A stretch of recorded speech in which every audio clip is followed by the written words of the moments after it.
नमस्कार बंधुरा आपनारा देखছেন আপনাদেরই প্রিয় YouTube channel all in one gardening. বন্ধুরা আজ আমি এই ভিডিওর মাধ্যমে আপনাদের সঙ্গে আলোচনা করছি যে কিভাবে আপনারা বাড়ির ফেলে দেওয়া বিভিন্ন ধরনের বক্স ও প্যাকেট ব্যবহার করে এবং বাড়ির ফেলে দেওয়া থার্মাকল ব্যবহার করে সুন্দর সিমেন্টের টব তৈরি করবেন। তো খুব ইজি স্টেপসের মাধ্যমে এটি দেখাচ্ছি।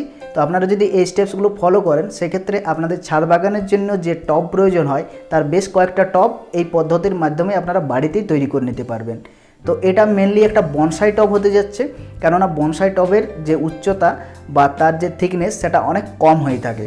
তো এই ধরনের টবেই আমি এখানে তৈরি করে দেখাচ্ছি এবং এ কাজের জন্য আমি দেওয়াল ঘড়ির যে খালি প্যাকেট বা খাপটি হয় সেটি ব্যবহার করছি। তো আপনারা অবশ্যই ভিডিওটি প্রথম থেকে শেষ পর্যন্ত দেখুন।